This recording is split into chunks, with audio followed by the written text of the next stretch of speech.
Alrighty, so I just got done messing around with the new like Heroes Arena game mode, and boy oh boy was it very interesting. So I just kind of want to go over some of the basics and everything and sort of give you my experience with the game mode so far, because I think it's a little bit interesting, just kind of how it plays. It's not necessarily as I thought it was going to be, with even me just like knowing some of the explanations and stuff like that that I've heard already, and now that I've been able to get my hands on it, I can kind of just relay some of the information that I either would have already wanted to know, or sort of just kind of teach you the basics on how it plays, so that way you can kind of already know before you hop in if you haven't already.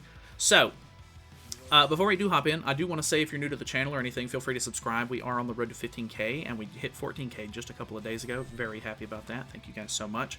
But yeah, let's talk about this thing. So it is obviously very difficult if you want to try to place in any of the higher, tiers. One thing to note before we do hop in too far is that there are seasonal buffs to this thing. You can notice that there is a little buff down, or like a little icon down here. I tried to click on it originally when I very first started, and nothing popped up. So I was like, okay, I guess there's nothing of noteworthy here, but there are actually 2 buffs for this season. A season does last for an entire month, so we are on week 1 at the moment. The first buff is for the human race, increases the basic stats of human allies by 3% for each human ally on the battlefield. I didn't even know that these were a thing yet, so the last team that I ended up using was a full human team, so I actually just kind of unintentionally used this buff right here, which you probably should take advantage of the buffs as much as you can. But there is also a fairy race one, which increases fairy allies HP related stats by 10%. So I don't necessarily think that the fairy team is super good or very modern at the moment. It's got some decent synergy, but nothing, on the level of demons or maybe angels at the moment. So basically, the way that this game mode works is there are 3 different characters that you're going to go up against, or 3 different players, I would call them. Each player has 5 different teams that you have to fight. I can probably show you, for example. I think this is where I ended up swapping over to the second player, if I can give you some sort of an actual visual here. This right here, so this is when I went into the second one. I was able to beat the very first character, which is this first statue here. I click on the second statue, and then I can see all of his team. So each statue is a different player. They have 5 teams that you have to go up against. The basic idea is that you're trying to beat it in as few teams as possible, because your characters do keep the same HP every time you get done with a fight. So the idea here is, with the rank calculations and everything, if you can beat the entire set of 3 characters, all 15 teams, within only using 4 teams, that is obviously ideal. That is going to net you the most rewards for your bracket. I originally tried to do Champion, but in Champion and Challenger both, there are no associations or links available to be used. They are locked. You have to just use your basic team and raw CC. It does seem like there's a little bit of a boost. Like, there's obviously some things that get kind of calculated in, but I tried to originally start with Champion, and with Champion and my Demon team being the most invested into team that I have, I was still about 3,000 to 4,000 CC away from even being able to go first in the fights. I was able to beat, I think, 2 different teams whenever I had the Demon team and Champion, but it was still incredibly hard. So going first is almost a must. I highly recommend trying to go with either something super aggressive, so that way you can try to beat it, or like do as much damage and take out as many characters on their teams turn 1 as you possibly can. That's kind of what I was originally doing with a lot of my Demon team stuff. You can kind of see that, like, turn 1s, whenever I get into it, I was using the Ominous Nebula Zeldris card, the Demon Chandler card, and then the melee AoE to just put out as many stacks as I could from Estarosa's passive, just get as much darkness on the field as I possibly could, so that way I was gaining stats, I would be more tanky whenever they were fighting me, and I was just doing a whole lot of, quick AoE damage to them, straight out of the gate. After I did beat the first team, first, I guess, player, I beat all 5 of his teams with just the Demon team, because it's just super good. I did go into the second player, and I did use the Angel team. It did not work out quite as well as I was hoping it would. As you can see, maybe a little bit later on, I did end up losing Sariel on the end, and then I ended up losing everybody except for Mael right here, and just wasn't able to, completely secure.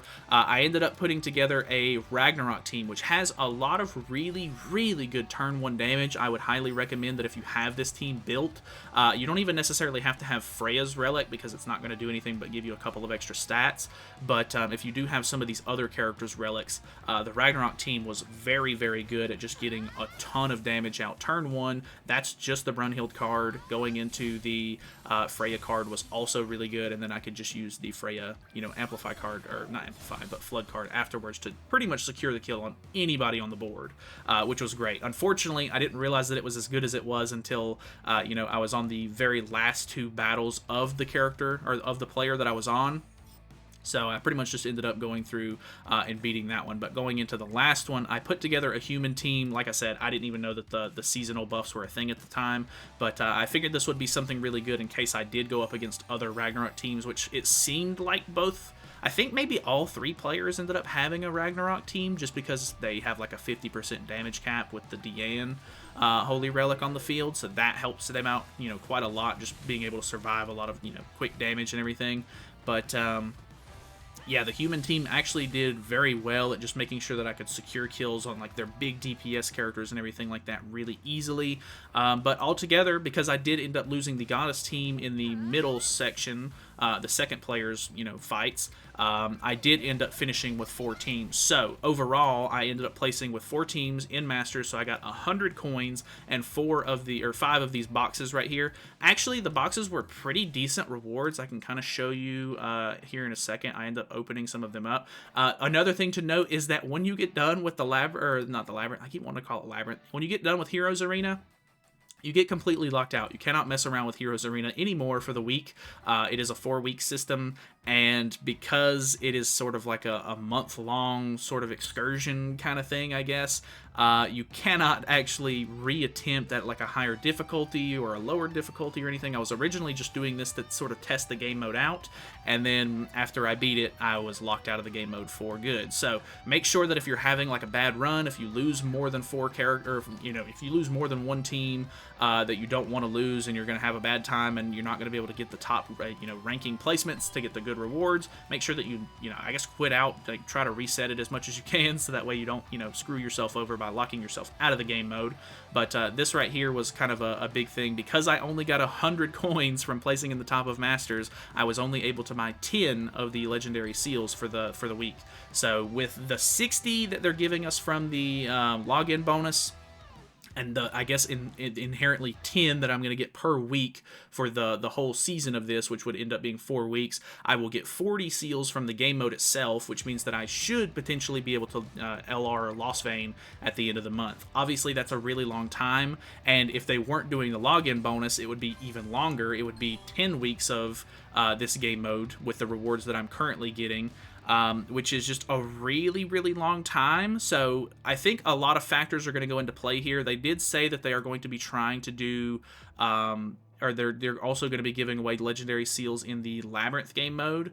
There's not currently a Labyrinth going on at the moment, because it normally would be in the same spot right here. I don't know if it's just further down now. I haven't actually checked, but overall, I'm hoping that will kind of help make up some of the seals that you need. They did say in the patch notes that it's going to be Heroes Arena, Labyrinth, and other means as well, so I'm not exactly sure if that just means they're going to be giving them out from like random events that they just end up doing through the game, or whatever the case may be. But it's going to be a long grind to get an LR character. Like I said, we're just going to have to wait and see sort of how often they put characters out, how many characters they end up putting out with each batch. I'm assuming they're going to stick to 1 character per batch, but obviously we don't know that for sure just yet. Very, very interesting. It is very unfortunate, obviously, that you have to have like really high, box CC and constellations to be able to place in the top slots, because of the fact that you can't use links. It cuts your CC down by quite a lot. But yeah, honestly, it was kind of a cool game mode. I kind of enjoyed myself. I kind of enjoyed playing it.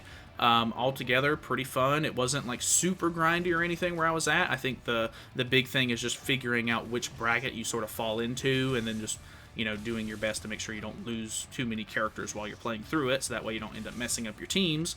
But overall, not too bad. I do kind of hope they end up adjusting the rewards, or maybe, like I said, maybe there's some sort of way for them to sort of, help you get the rewards that you don't need from something other than this game mode if they don't end up changing this. But yeah, I assume as new LRs and stuff like that come out, you might end up being able to out CC some of the higher brackets a little bit easier because of the CC that you gain from getting an LR buff. But yeah, I'm not entirely sure what to think of it just yet. We're just going to have to kind of wait and see sort of how it pans out, how many extra rewards we get from different game modes and stuff like that other than this one. But overall, I didn't think it was too bad so far.